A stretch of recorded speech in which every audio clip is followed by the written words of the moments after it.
familiar, sedangkan untuk kecerdasan multiple intelligence ini sepertinya masih awam gitu ya. Ya lupa Bunda Egi, saya belum memperkenalkan diri nih.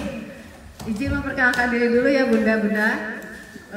Pertama mohon maaf dulu, ini harusnya bisa ditampilkan, tapi karena cahaya terlalu terang, jadi untuk PowerPoint-nya tidak bisa kami tampilkan. Insya Allah saya jelaskan saja ya Bunda.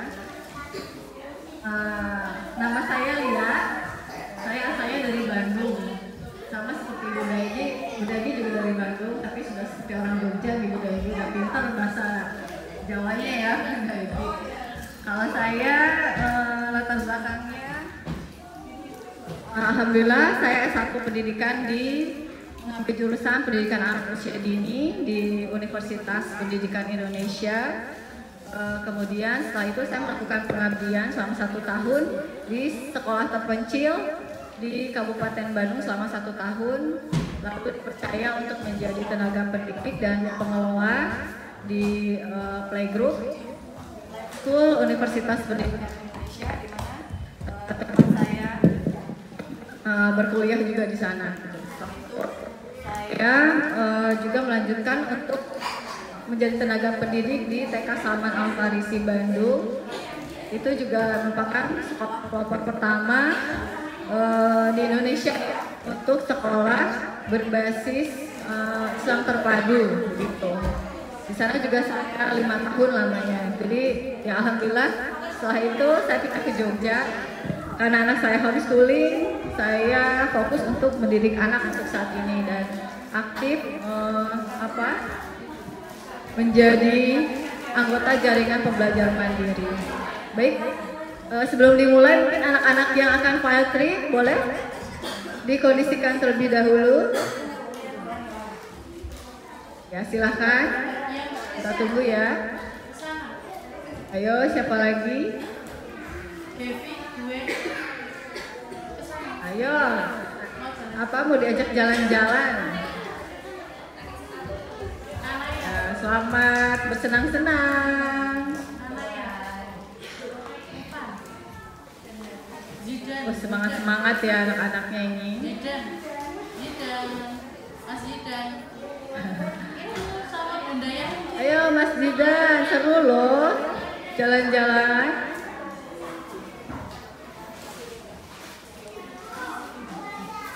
Nanti lihat binatang-binatang Mas Zidan.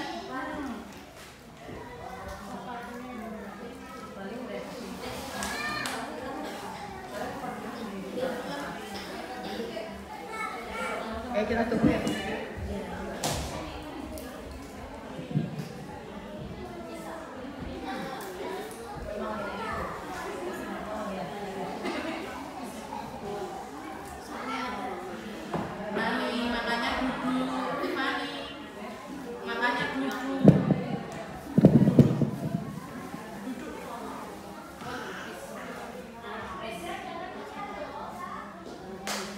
Oke, kita tunggu dulu.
Ya, baik.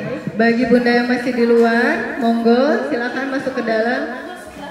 Ya kan ada, ini ruangannya ber-AC ya bunda-bunda, mungkin bisa ditutup supaya bisa lebih kondusif. Ya bunda nggak apa-apa bunda sini. Ini pintu mau ditutup soalnya. Ya.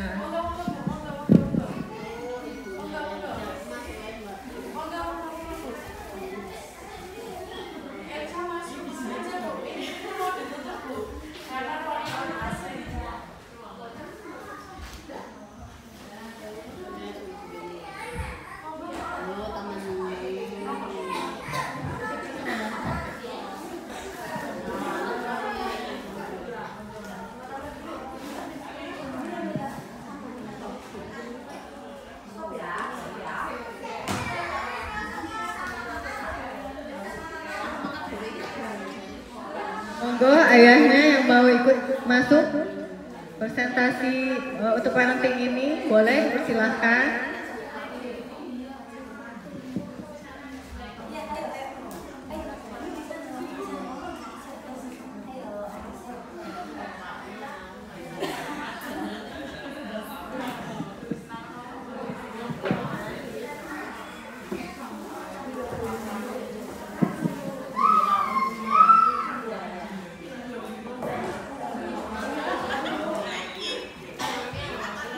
Selamat datang untuk para ayah. Boleh ke tengah Pak?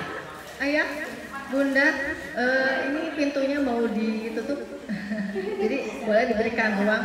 Karirnya biasa saja. Mungkin ada? Ya nggak semua jadi orang sukses ya seperti itu. Itu menunjukkan bahwa IQ bukanlah segalanya. Nah, kita dimudahkan kembali setelah ada teori dari Howard Gardner ini, bahwa kecerdasan beliau petakan menjadi 8, bahkan sekarang berkembang menjadi 9. Yang ke-9 itu kecerdasan eksistensi.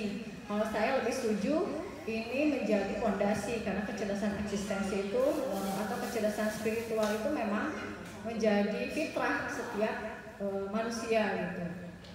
Dan memang sudah tugas kita mengenalkan anak-anak kita kepada Allah, bagaimana menjadi hambanya. Lanjutkan. Saya ingin menjelaskan sedikit tentang 9 multiple intelligence. Kemarin sudah mengisi kuesioner ya, ayah bunda ya. Ya itu hanya sedikit poin-poinnya saja. Nanti boleh ketika konsultasi bisa bertanya lebih mendalam. Insya Allah saya bantu untuk menjawab. Ini kecil-kecil, ada beberapa lembarannya.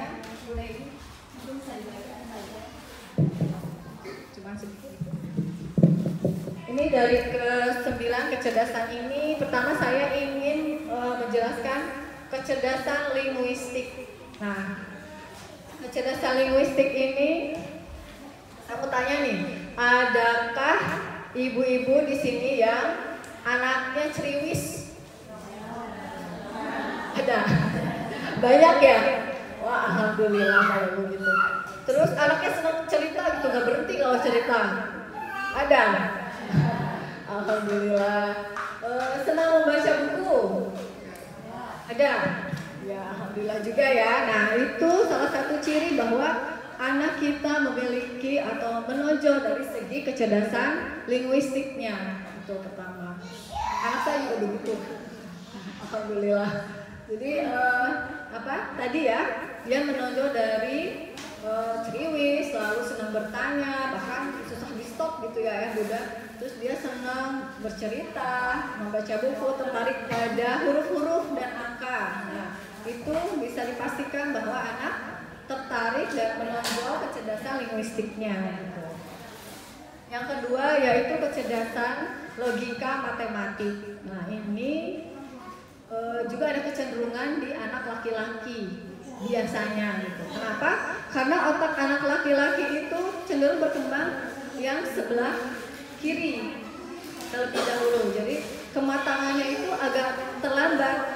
Boleh dibandingkan mungkin ya, anak laki-laki dan perempuan biasanya lebih tenang ya bagi anak perempuan gitu. Kenapa? Karena kalau anak perempuan perkembangan otak kanan dan otak kirinya cenderung seimbang. Nah, kalau anak laki-laki itu sangat bisa terlihat apabila memiliki kecerdasan logika matematik yang menonjol. Biasanya anaknya kritis, Bu. Terus coba ibu-ibu amati anaknya di rumah, misal dia ingin mengambil suatu benda, tapi tinggi gitu. Dia tidak akan langsung bertanya, Bunda, atau minta tolong, atau Bunda aku mau ngambil barang nih, mau ngambil mobil tapi jauh, tolong dong Bunda.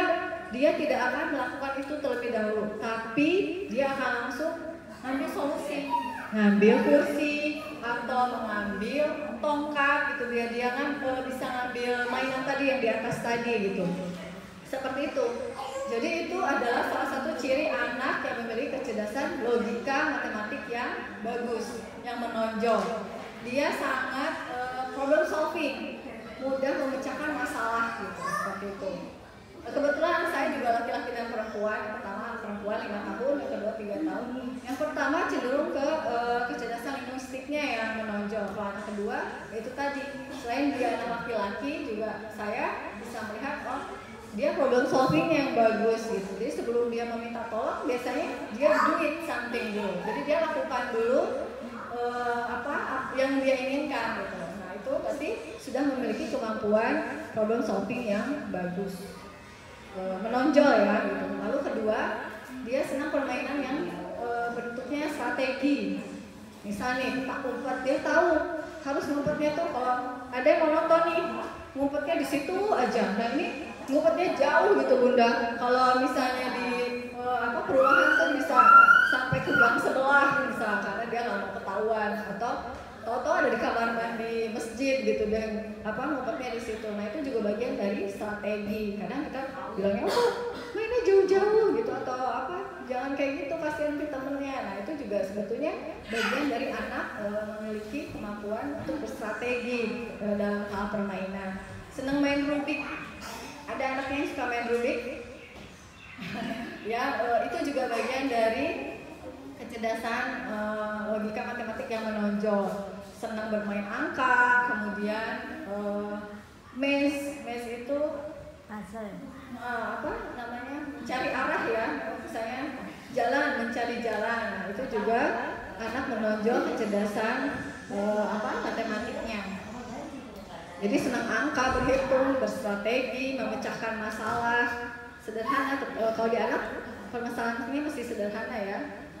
Begitu. Lalu yang ketiga, kecerdasan visual spasial.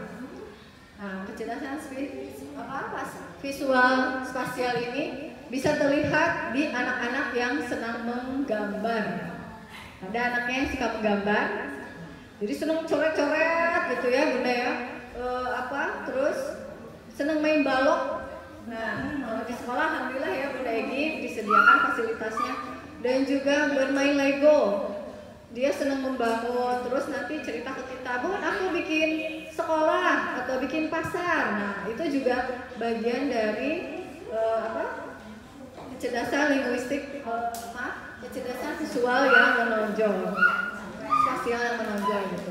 Dia senang menggambar, membuat bangunan gitu. Kalau udah besar misal cenderung cita-citanya itu menjadi arsitek biasanya, atau kontraktor, hal-hal yang berbau konstruktif gitu ya, bangunan seperti itu. Kemudian juga satu lagi, dia anak yang mudah mengenal arah jalan. Nah misalnya nih, Bunda ini kan jalan kemarin ke rumah Om ya, ke rumah Om sama Tante ya, dekat toko ini kan, habis ini belok kanan kan. Nah itu salah satu juga anak yang memiliki kecerdasan visual spasial yang menonjol gitu. Nah, seperti itu. Baik, kemudian yang keempat yaitu kecerdasan musikal. Ini sangat mudah sekali untuk dikenali ya, musikal. Pada anak itu mudah terlihat. Salah satunya anak yang senang musik gitu. Itu sangat mudah gitu ya. Yang kedua, anak senang gini loh. Dia senang membuat musik dengan tangannya, dengan benda-benda di sekitarnya. Itu anak yang senang dengan mendengarkan irama, ketukan gitu. Nah itu anak yang memiliki kecerdasan musik yang menonjol. Dia juga senang memainkan alat musik gitu. Jadi nggak asal mainnya tuh ada iramanya. Kan ada yang asal tepuk ya Bunda ya, tepuk gitu. Ada juga anak yang sudah kelihatan gitu, dia sudah berirama mengetuknya. Lalu kalau nyanyi udah ada kan anak kecil yang nggak sumbang gitu nyanyinya, udah apa, nggak fales gitu ya. Nah itu juga bisa kita lihat bahwa oh ya memiliki kecerdasan musikal. Kemudian yang ke-5 yaitu kecerdasan intrapersonal. Ini biasanya anaknya cenderung tenang. Mungkin ada yang sering dorong-dorong nih anaknya, ayo cepet main sama temennya, ayo cepet main, enggak aku mau main sendiri. Nah, dia biasanya sudah bisa menentukan sikap gitu, sikap apa yang dia inginkan. Dia bisa mengontrol emosinya. Jadi ketika kalau ada lihat oh tipikalnya mendem nih anaknya, sebetulnya mungkin bukan itu, tetapi memang kemampuan interpersonalnya, kemampuan mengendalikan dirinya sudah baik gitu. Jadi dia bisa menentukan oh saya tidak mau main yang ini, nggak apa-apa kok saya main sendiri gitu. Nah, ada kalanya kita tidak boleh memaksakan ayo gabung gitu sama temannya. Ketika anak memang nyaman untuk bermain sendiri, tidak apa-apa kita biarkan saja gitu. Yang penting dia senang dulu. Dan tidak ada kendala ketika memang harus bergabung pun dia tidak ada kendala. Ini anak-anak yang bisa mengelola diri sendiri, mengelola emosi, tahu kemampuannya, dan ketika besar biasanya mereka jadi pemimpin, misal ketua OSIS, ketua kelas gitu. Nah itu anak-anak yang menonjol dari sisi kecerdasan intrapersonalnya. Kemudian selanjutnya kecerdasan interpersonal. Kalau kecerdasan interpersonal ini anaknya anak gaul, anak yang ramah, anak yang supel ya bunda. Ada kan anak yang seperti itu, jadi gak takut gitu mau dia gabung tempat baru sama teman baru, langsung bisa nyapa main yuk gitu. Atau ketika ditanya oleh orang dewasa, dia tak mengalami kesulitan gitu. Kan ada yang ditanya diam aja gitu, ada yang malah cuek aja, dia bisa jawab biasa aja gitu, tidak ada kendala. Nah itu anak-anak yang memiliki kemampuan kecerdasan interpersonalnya baik. Biasanya dia kecerdasan sosialnya, dia mudah beradaptasi dengan lingkungan baru, dengan orang-orang baru, dia mudah untuk berbaur gitu, seperti itu. Kemudian yang selanjutnya yaitu kecerdasan kinestetik. Ada yang tahu? Di itu ya di tulisannya mungkin yang sudah dapat bisa dilihat di sana. Kecerdasan kinestetik itu yang berhubungan dengan fisik, motorik kasar, tangan, kaki gitu, dengan keterlibatan. Jadi anaknya tuh nggak mudah capek.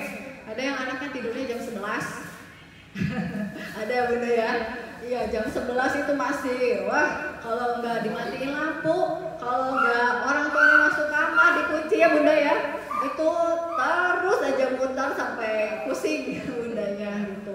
Kita harus sabar ya bunda ya. Ya.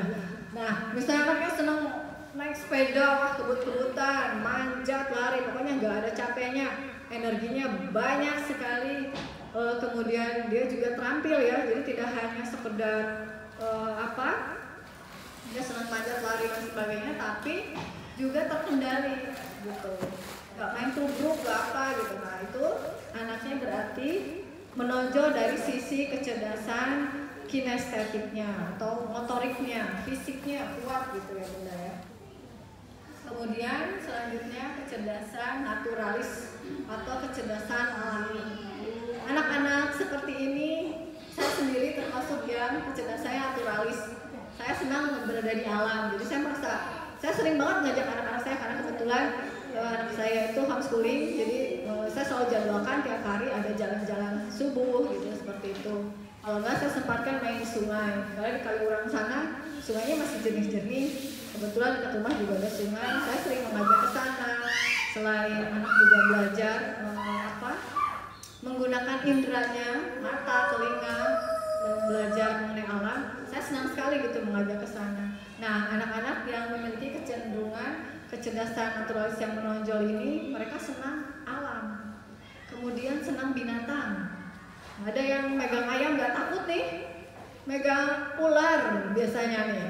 Misalnya anak ayah bunda ya ngajakin jalan-jalan ke di sini ada nggak bunda? Kebun binatang ininya nggak ada. Nggak ada ya. Di eksotarium itu ya. Nah, misal lagi ngajak sana, anaknya, "Ma, aku mau pegang ular." Dia dengan tanpa ragu-ragu langsung dipegang aja gitu. Atau di rumah pengen pelihara kelinci, pengen pelihara ayam. Oh, ada burung hantu Bu Dahlia. Burung-burung ada. Nah, itu berarti anaknya memiliki kecerdasan naturalis yang baik, yang menonjol seperti itu. Yang terakhir, kecerdasan eksistensi. Ini biasanya terlihat di usia dewasa. Tapi kembali tadi saya menyetujui bahwa kecerdasan eksistensi ini atau kecerdasan spiritual sebetulnya menjadi fitrah setiap manusia, bahkan dari semenjak dilahirkan.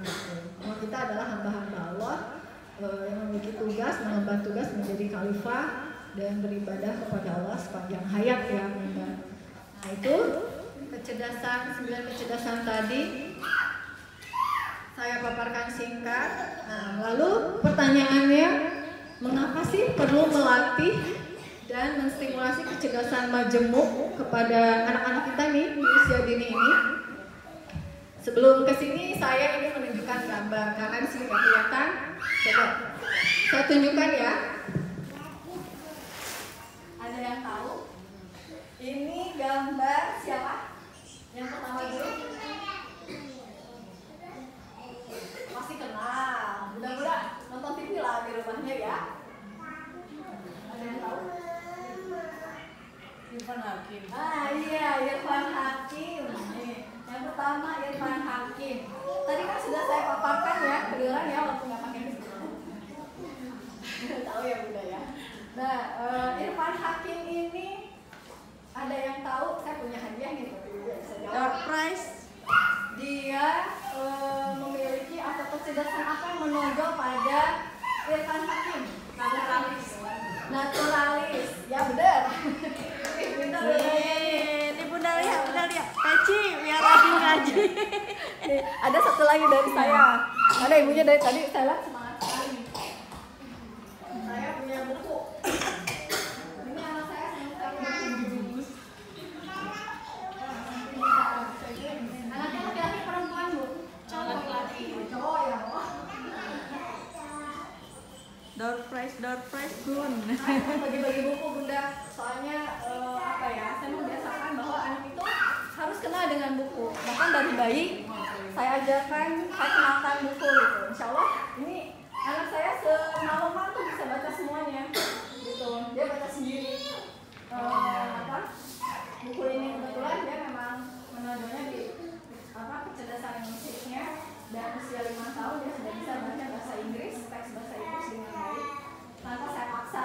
Jadi saya biarkan aja. Awalnya dia bacanya welcome to my home gitu. Saya biarkan saja gitu. Tapi lama-lama kalau dia mendengar, dia bisa. Nah itu salah satu istilah saya untuk memberikan bimbingan yang optimal. Tepuk tangan buat Mama Cio. Jadi Irfan Hakim ini kecerdasan naturalisnya menonjol. Satu lagi kecerdasan interpersonalnya. Lalu satu lagi, maaf ada 3 nih. Tadi kecerdasan musiknya, karena setahu saya beliau adalah penari dulunya awalnya. Dia senang menari dari Batavia Dancer atau apa ya lupa saya. Itu lalu kemudian kerja di entertain dan ternyata sepertinya terlihatnya berlawanan ya. Dia memiliki kecerdasan seni, naturalis yang kelihatannya tidak sinkron gitu. Tapi ternyata bisa dibuktikan oleh beliau bisa eksis di kemudian hari menjadi cita-cita yang terwujud, jadi orang sukses lah ya dalam artian seperti itu. Nih ada lagi nih. Ini yang tahu ini mungkin ada yang tahu? Ibu? Ada yang tahu? Ibu tengah ini tidak terlalu terapis.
Subakti. Ibu Nur Subakti.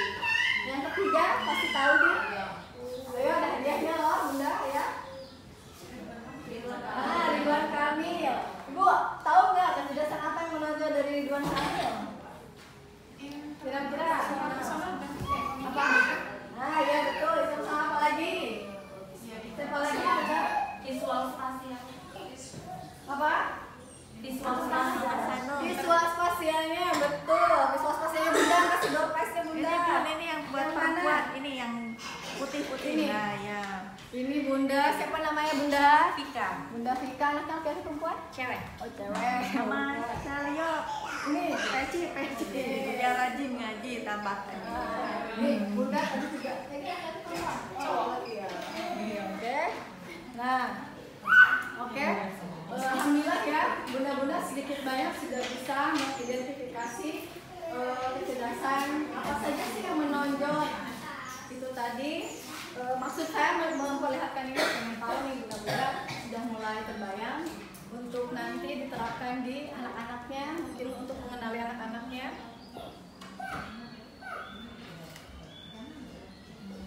Nah, jadi kesimpulannya pada dasarnya tidak ada anak yang hanya memiliki satu kecerdasan saja.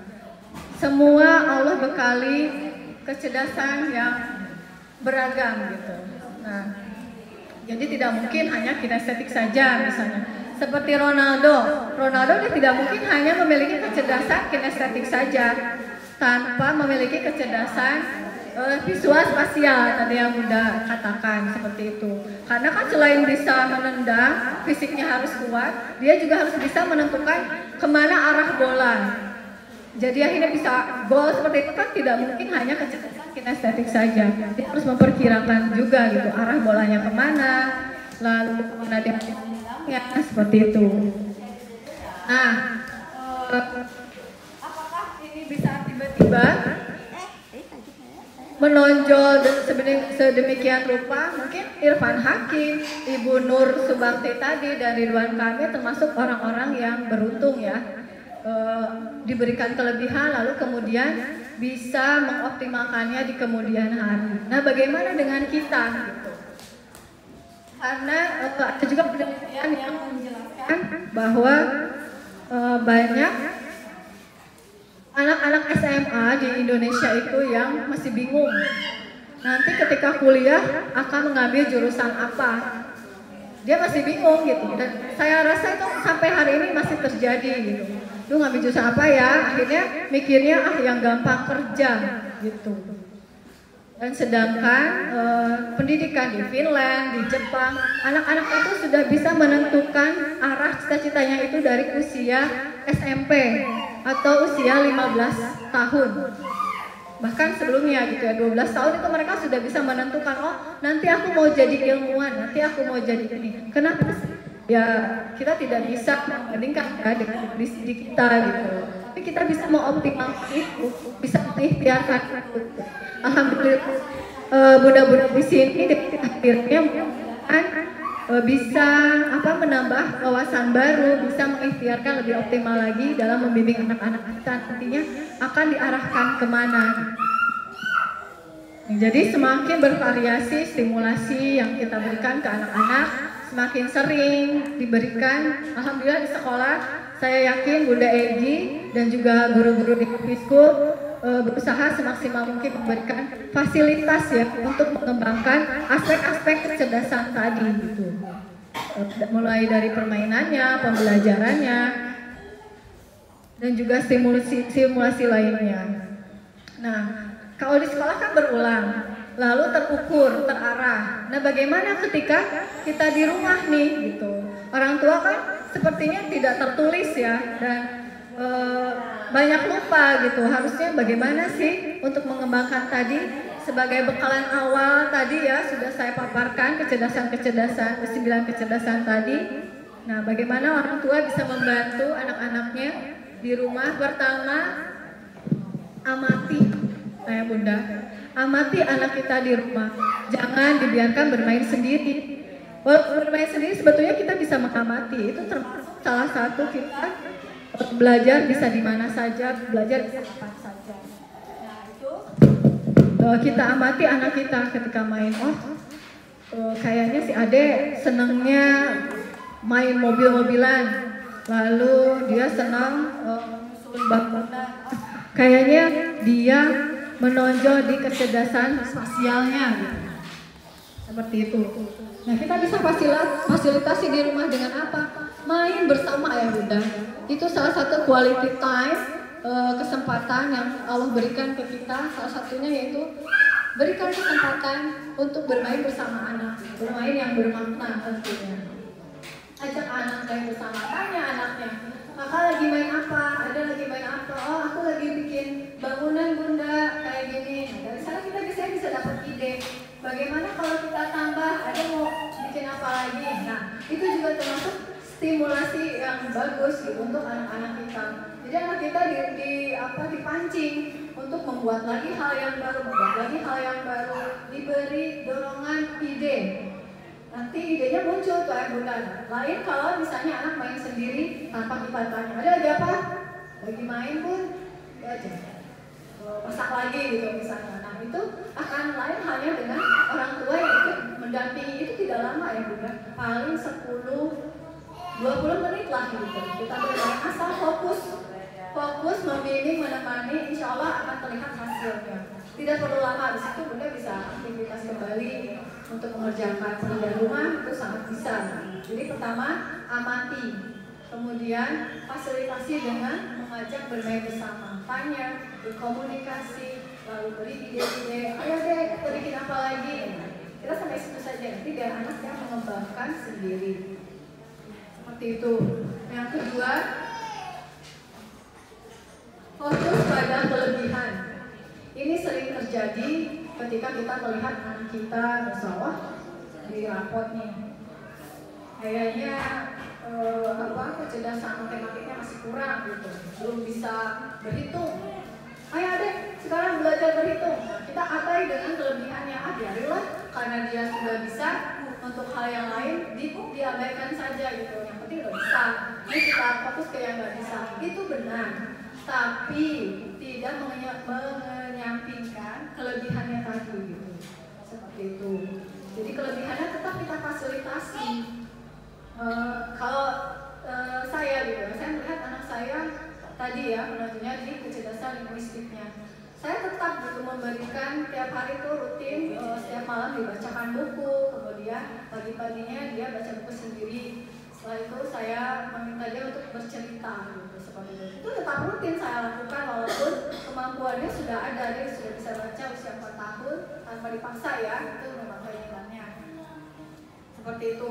Tapi tetap saya lakukan rutin sampai hari ini dan ternyata terbukti kemampuannya semakin meningkat. Dia bisa baca buku cerita dengan intonasi. Jadi sudah seperti orang dewasa gitu berceritanya.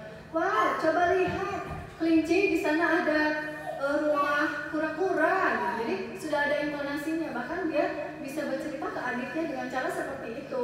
Wah, berarti kemampuannya sudah bertambah. Dari awalnya hanya membaca terbata-bata, kemudian membaca dengan sempurna, bahkan sekarang bisa dengan intonasi gitu, seperti itu.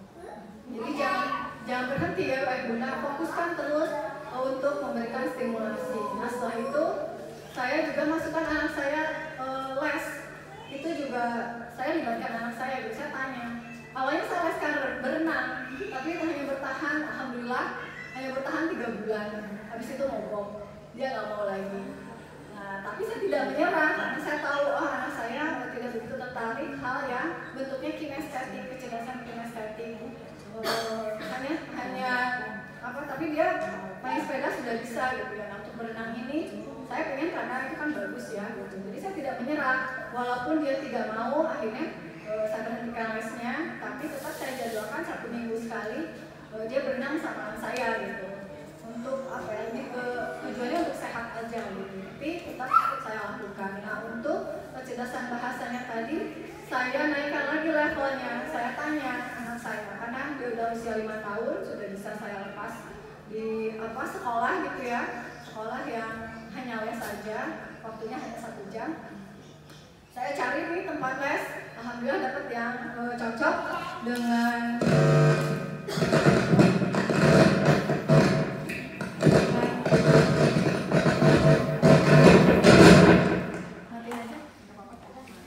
akhirnya saya ajak trial, kemudian saya tanya anaknya, kamu mau nggak ikutan les ini? Mau? Kamu senang nggak tadi? Happy nggak? Happy bu, gitu. Kita mulai ya minggu depan ya. Nah, setelah saat itu anak saya ikut les, jadi itu cara saya mengoptimalkan kecerdasan linguistiknya. Saya amati ternyata benar gitu.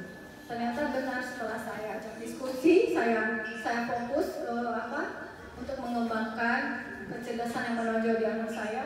Ini sudah berjalan 3 bulan dan kemarin dia habis perform drama singkat sih ya, cerita tentang Goldilocks di depan orang tua gitu. Alhamdulillah dia berani dan selalu semangat, bahkan walaupun hujan besar gitu ya, dia tetap minta, ayo ibu, aku mau les gitu.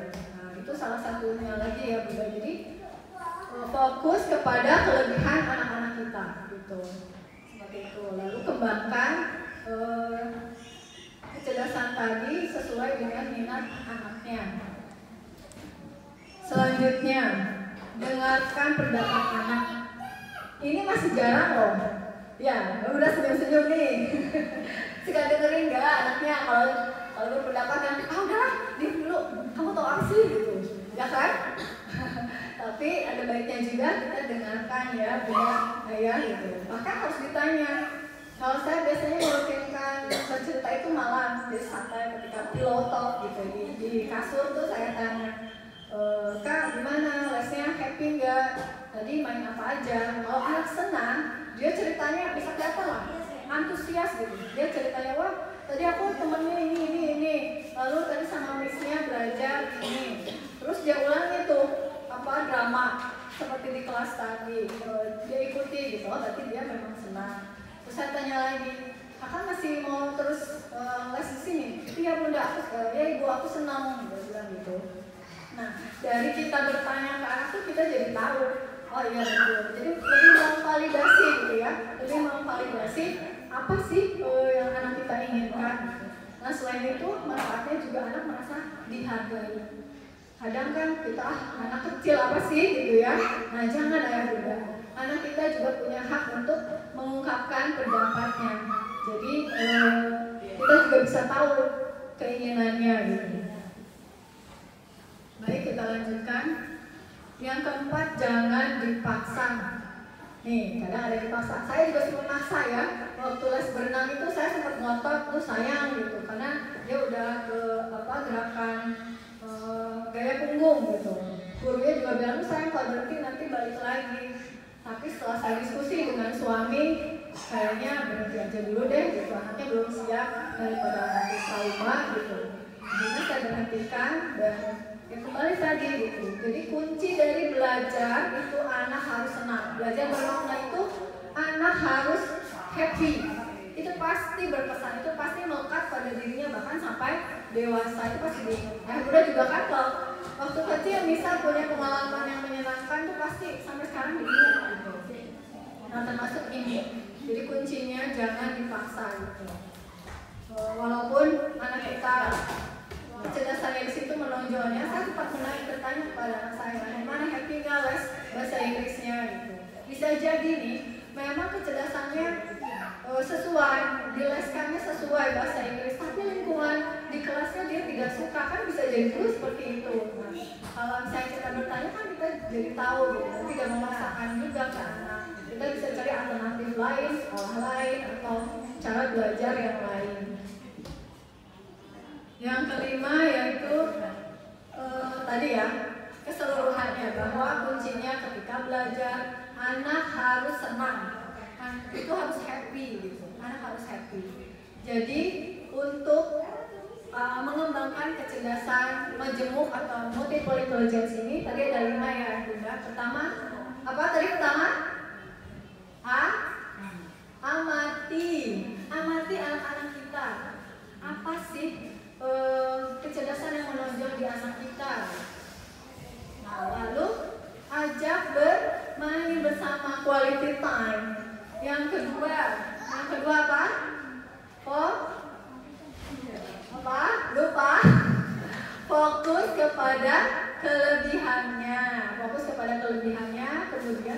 kita fasilitasi. Di sekolah itu pasti ya, pasti akan terfasilitasi insya Allah ya Bunda Egi.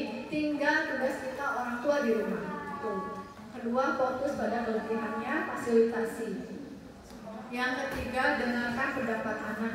Ditanya anaknya, anak, adek mau les ini enggak? Adek sukanya apa? Gitu.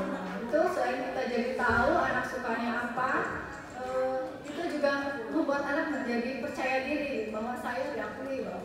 Penghargaan, bentuk penghargaan dari orang tua kepada anak itu mengajak diskusi itu salah satunya. Jangan dianggap anak kecil tidak bisa diambil pendapatnya, tidak Bunda. Coba deh, coba ngobrol gitu ya sama anak kita akan banyak tahu informasi juga dari anak kita sendiri. Yang keempat, jangan dipaksa. Yang pertama itu amati, kemudian membuat quality time, bermain bersama anak, tapi dengan quality time tadi ya, jadi tidak disambi masak, disambi yang lain. Kedua, fokus kepada kelebihannya. Lalu ketiga, dengarkan pendapat anak, ditanya ya Bu anak-anaknya, diajak ngobrol. Kemudian yang keempat, jangan dipaksa. Dan kelima, kunci dari semuanya itu anak harus merasa senang ketika belajar atau menjalani aktivitasnya. Ya mungkin itu saja pemaparan dari saya. Alhamdulillah semoga bisa sedikit membantu bunda-bunda di sini mengenali apa nih kecerdasan yang menonjol di anak saya, kemudian what to do-nya, gitu. Apa yang harus kita lakukan sebagai orang tua dalam menjaga amanah anak-anak kita ini supaya kecerdasannya bisa optimal, kita kembangkan optimal. Nah, fungsinya apa sih? Nanti anak-anak bisa tahu arah cita-citanya, ya Bunda ya. Jangan sampai nanti kebingungan lagi nih. Nanti kuliah mau jadi apa atau ambil jurusan apa. Nah, dengan orang tua yang sudah aware seperti sekarang bisa lebih membantu memilih anak-anak, mengarahkan anak-anak kita ke arah cita-cita yang nanti akan menjadi apa. Gitu, itu fungsinya. Baik, sekian dari saya. Subhanallah wa syadallah astagfirullah wa semoga bermanfaat. Bagi yang mau konsultasi setelah ini monggo silahkan. Terima kasih sudah bergabung. Assalamualaikum warahmatullahi wabarakatuh.